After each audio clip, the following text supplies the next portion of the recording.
Durante séculos, nós escrevemos livros para que eles fossem lidos. Agora, estamos destruindo os livros para que máquinas aprendam a escrever. Pode parecer exagero, mas essa é a melhor forma de descrever o que as grandes empresas de tecnologia estão fazendo nesse momento, saqueando e queimando livros como combustível para alimentar inteligências artificiais. Nos últimos anos, empresas como Meta, OpenAI, Google e Anthropic entraram numa corrida para construir inteligências artificiais cada vez mais poderosas. Mas para fazer isso, elas precisavam de um insumo como base: uma quantidade colossal de texto capaz de ensinar as inteligências artificiais a escrever. Logo, elas se enfrentaram com um obstáculo. A internet oferecia uma quantidade infinita desse insumo, e de graça, mas a qualidade dele era muito baixa. Depois de passar anos transformando a internet numa máquina de conteúdo produzido para algoritmos, as Big Techs perceberam que a própria internet não era boa o suficiente para treinar as suas inteligências artificiais. Elas precisavam de algo melhor. Precisavam de estruturas gramaticais complexas, aprofundamento, coerência. Em outras palavras, as futuristas Big Techs descobriram que precisavam de livros. Foi então que algumas dessas empresas começaram a comprar milhões de livros usados, digitalizá-los e depois destruí-los em massa. Não por censura ou ódio à literatura, mas porque descobriram que eles eram o combustível perfeito para alimentar as suas inteligências artificiais. Essa é uma das histórias mais perturbadoras da era da inteligência artificial. A de como a literatura deixou de ser algo que os humanos escrevem e leem para passar a ser algo que as máquinas consomem. Em janeiro de 2026, uma matéria do jornal Washington Post revelou a existência de uma iniciativa secreta da empresa Anthropic chamada Projeto Panamá. A Anthropic é a empresa responsável pelo Claude, um dos principais sistemas de inteligência artificial do mundo. Um texto interno da empresa, que consta num processo judicial revelado pelo jornal, descrevia o Projeto Panamá como, abre aspas, nosso esforço para digitalizar de forma destrutiva todos os livros do mundo. A frase era acompanhada de outra observação: não queremos que se saiba que estamos trabalhando nisso. E não é difícil entender o porquê. O plano consistia em comprar enormes quantidades de livros físicos, aos milhões, e passar eles por um processo quase industrial de destruição. Caminhões cheios de livros de segunda mão chegavam aos centros de processamento. Máquinas removiam as capas, cortadores hidráulicos cortavam as lombadas.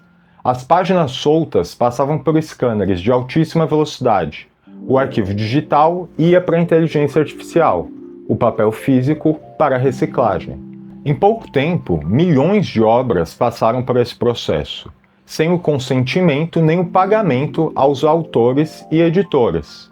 Ironicamente, um dos autores que tiveram seus livros engolidos pela IA foi o neurocientista Miguel Nicoleles, um dos mais ferrenhos críticos da inteligência artificial no Brasil. E o que é pior é que, como os livros eram comprados de sebos em lotes gigantescos, ninguém sabe quantos livros raros, esgotados ou exemplares únicos foram simplesmente destruídos por essas empresas. A gente está falando de uma tentativa sistemática de capturar o maior volume possível de conhecimento publicado para queimá-lo como carvão. O grande problema é que o Projeto Panamá da Anthropic não era um caso isolado. Naquele momento, praticamente todas as empresas de inteligência artificial estavam envolvidas numa corrida desesperada por conteúdo. A Anthropic, a OpenAI, a Google, a Meta. Obras produzidas ao longo de séculos passaram a ser vistas por essas Big Techs como um commodity, como petróleo ou minério. Quem tivesse acesso à maior quantidade de textos teria os melhores sistemas. E quem tivesse os melhores sistemas teria vantagem numa disputa de centenas de bilhões de dólares. Efetivamente, era uma espécie de corrida do ouro pelos livros. Só que, nesse caso, o território a ser explorado não eram florestas nem montanhas, mas o patrimônio intelectual da humanidade. E nessa corrida, nem sempre essas empresas estavam dispostas a usar os meios convencionais. Além da compra e destruição dos livros físicos, documentos judiciais revelaram que funcionários da Anthropic baixaram milhões de livros digitais de bibliotecas piratas online para treinar a sua IA. A Meta também foi acusada de fazer uma coisa semelhante. Em comunicações internas, funcionários chegavam a mostrar certo desconforto com essa ideia. Um funcionário da Meta, por exemplo, chegou a escrever em uma mensagem interna da empresa, abre aspas, usar torrents em um laptop corporativo não parece muito certo. Mesmo assim, a lógica econômica parecia prevalecer sobre esse desconforto. É claro que a digitalização destrutiva ou baixar livros não são coisas novas. O que é novo é os livros serem alvo de uma lógica extrativista como essa. Bibliotecas, universidades e projetos de preservação digitalizam livros há décadas, mas normalmente a digitalização existe para conservar o livro, mesmo que, em muitos casos, o livro físico acabe destruído pelo processo. Aqui o que estava acontecendo era o contrário. Os livros eram consumidos por máquinas e destruídos. A destruição não era um efeito colateral da busca por preservação, era parte do processo de extração. Quanto aos livros pirateados pelas Big Techs, há algo mais grave do que o crime de pirataria em si. Bibliotecas piratas como o site LibGen surgiram defendendo a ideia de que livros, artigos científicos e conhecimento em geral não deveriam ficar restritos a quem pudesse pagar por eles. A proposta era, por meio da pirataria, ampliar o acesso humano ao conhecimento. É algo completamente diferente de empresas avaliadas em centenas de bilhões de dólares baixando esses acervos em massa para treinar inteligências artificiais privadas.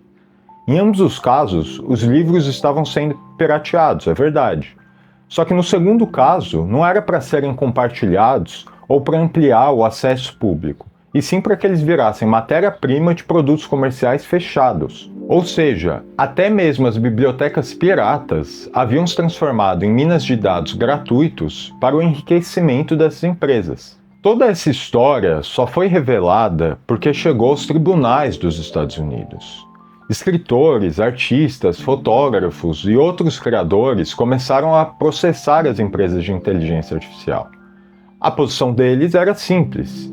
As suas obras, que foram criadas para serem lidas, estavam sendo utilizadas sem autorização ou pagamento para alimentar ferramentas de IA, e ainda por cima num processo destrutivo dessas obras.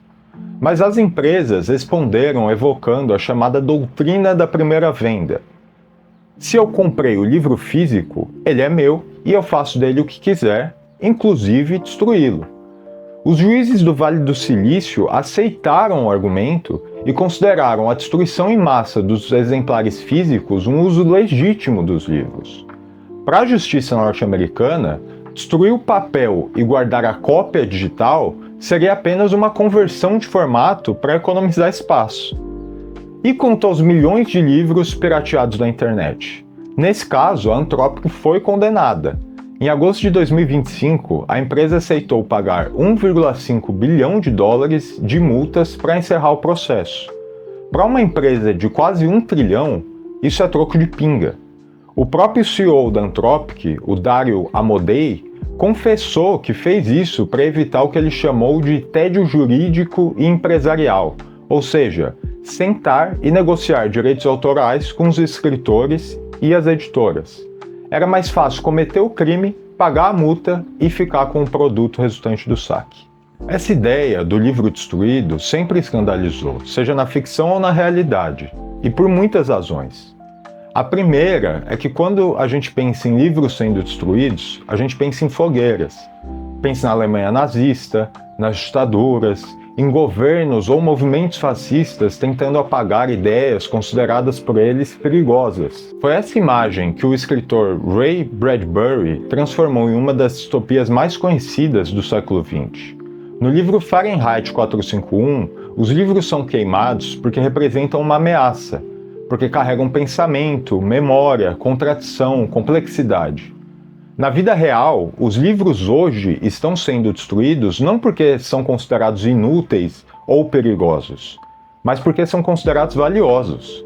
Valiosos a ponto de serem desmontados, digitalizados, processados e transformados em combustível para sistemas de IA. No Fahrenheit 451, o livro precisava desaparecer para que as suas ideias desaparecessem.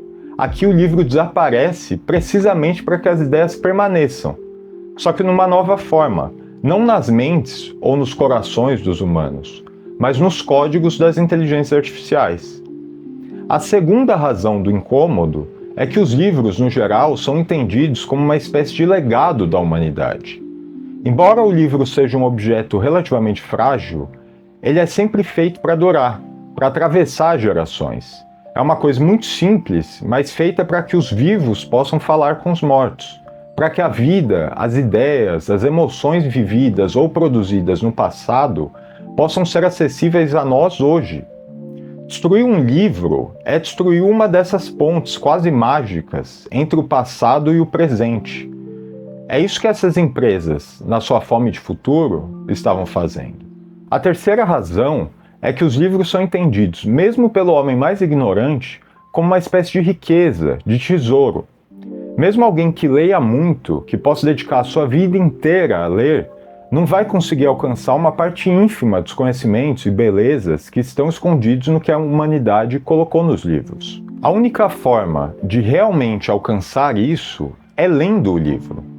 Quando se destrói um livro, significa negar a alguém o acesso a esses conhecimentos e belezas.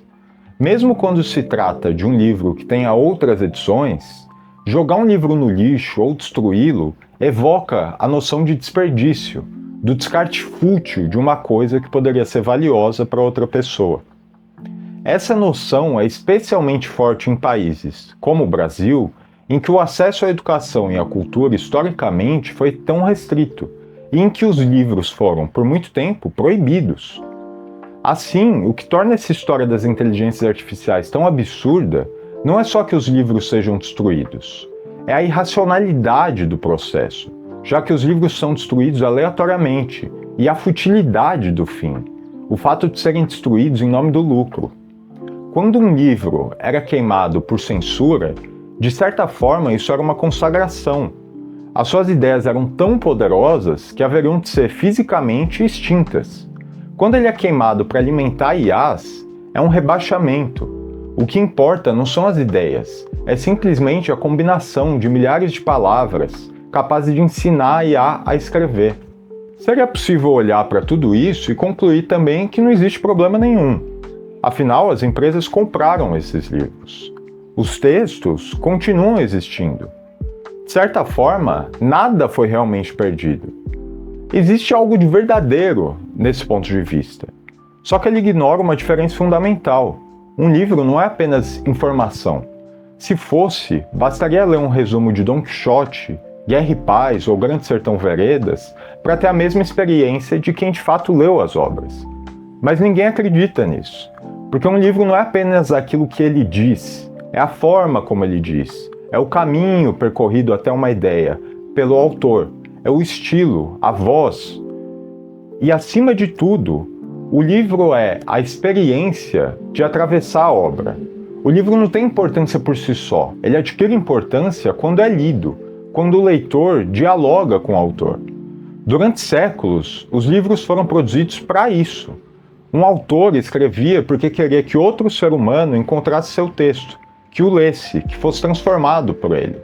Agora surge uma possibilidade sinistra, a de que cada vez mais pessoas deixem de entrar em contato com as obras originais e tenham contato apenas com sistemas treinados a partir delas. Como se, em vez de visitar uma floresta, a gente passasse a conhecer a natureza apenas através da madeira que foi retirada dela e que foi usada para construir um armário ou um banco. Os livros vão continuar existindo, só que eles passam a ocupar um lugar diferente a partir de agora. Eles já não aparecem como obras, aparecem como depósitos de dados, como recursos. Efetivamente aparecem como matéria-prima. É isso que talvez seja mais importante do que a questão da destruição física dos exemplares. O que torna o fenômeno novo não é a destruição dos livros, é a transformação do seu significado. Eles deixam de ser obras destinadas a leitores e passam a aparecer como recursos destinados a sistemas. é olhar para uma biblioteca e enxergar nela não um patrimônio cultural, mas uma jazida. De certa forma, o grande paradoxo é o fato de que, com o desenvolvimento tecnológico, nunca tenhamos tido um acesso tão fácil ao conhecimento produzido pela humanidade e aos livros.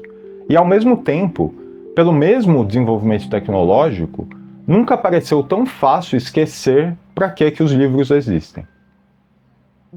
O roteiro desse vídeo foi feito com base numa matéria que a gente deu na revista Ópera há cerca de um mês e meio, que chama Bibliocídio: Como as Big Techs Queimam Livros. Então, se você gostou desse vídeo, se você se interessa por esse tema, não deixa de acessar o site da revista Ópera, o link vai estar aqui embaixo, e ler essa e outras matérias sobre política internacional, sobre política brasileira e também sobre cultura e especialmente livros. A gente tem bastante material lá e certamente você vai se interessar.